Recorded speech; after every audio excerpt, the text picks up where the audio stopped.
seeing the programming of the populace has failed, or at least fallen behind the rest of the ongoing Zionist agenda for war.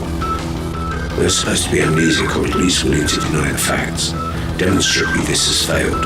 Many are now asking questions and establishing the facts for themselves, rather than simply swallowing the current party line. In 1984, Big Brother said, "We have always been at war with East Asia."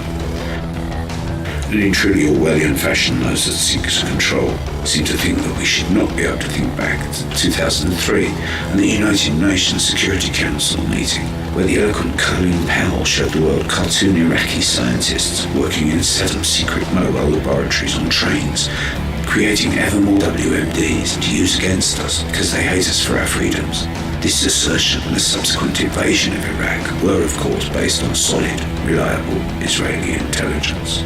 Bibi presented us with Wile E. Coyote's bomb based on solid, reliable Israeli intelligence. The same solid, reliable intelligence, incidentally, that gave us Mohammed Atta's meeting in Prague. The same solid, reliable intelligence that gave us opaque uranium. The same solid, reliable intelligence that gave us Al-Qaeda in Iraq. The same solid, reliable intelligence that gave us 40 minutes away from London being hit by Saddam's WMDs. Solid, reliable Israeli intelligence. Keep saying it over and over, and it might come true. Iran could have the bomb by the middle of next year. Iran could have the bomb by the middle of next year. Say it again, citizen. From the same reliable Israeli intelligence that told Shimon Peres to say back in 1992 that Iran would certainly have the bomb by 1999. The same Israeli intelligence that on February the 15th, 1996, persuaded Israeli Foreign Minister Ehud Barak to tell the United Nations that Iran would be able to produce nuclear weapons within 8 years. This, of course, was based on solid, reliable Israeli intelligence, unequivocal and completely reliable Israeli intelligence that should never be brought into question. The accusations of anti-Semitism waiting to pounce on anyone that dared to question that reliable Israeli intelligence were palpable. With the internet, people are seeing the facts, joining the dots, and discovering the truth isn't always what they have seen on the news. The fact is that Iran has allowed the UN inspections, has passed them all, has less uranium refined to above 20% than they had 2 years ago, so are less capable than they were back then of making a nuclear weapon. That's what the latest UN report says. But Bibi sees that somehow, as they will have nuclear weapons by next summer. This is interesting rhetoric because it comes from a rogue atomic power.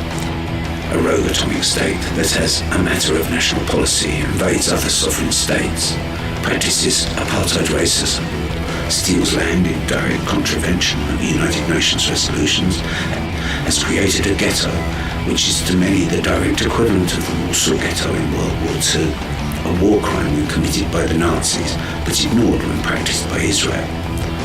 While they laughably call themselves the only democracy in the Middle East, I digress. The subject was Iran's plot to overthrow the civilized world, despite not having invaded anyone for hundreds of years, because of course they hate us for our freedom, not our proclivity to invade their country and steal their natural resources to compensate for the cost of the invasion and the installation of a puppet regime. If, God forbid, the natives get uppity and have an election, and then vote in a man whose main policy is to throw out the American and British oil companies and nationalise the oil industry so as to profit the country, not America and Britain. You can always spring a war criminal, Nazi collaborator from jail, to lead a coup financed by America and Britain to install what Amnesty International later called the most oppressive regime in the world, one that used kidnap, torture and murder as their favourite national policies. Iran got sick of the Shah in the 1970s and held a revolution to get rid of the West's puppet. Ever since, Israel has been providing reliable intelligence about Iran's atomic weapons. Simple observation of the historical facts indicates demonstrable lack of veracity therein.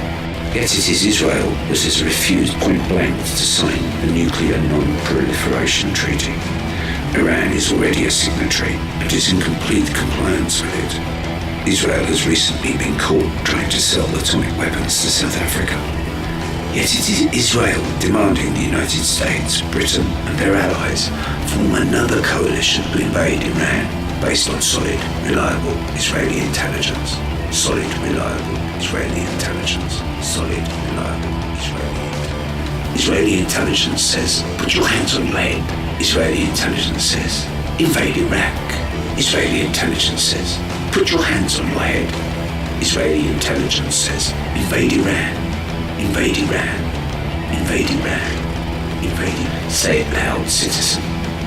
You could be construed as an anti-Semite if you fail to do so, or called Jew-hater if you express even the slightest doubt relating to that solid, reliable Israeli intelligence. Solid, reliable Israeli intelligence. Solid, reliable Israeli intelligence. Solid, reliable Israeli intelligence.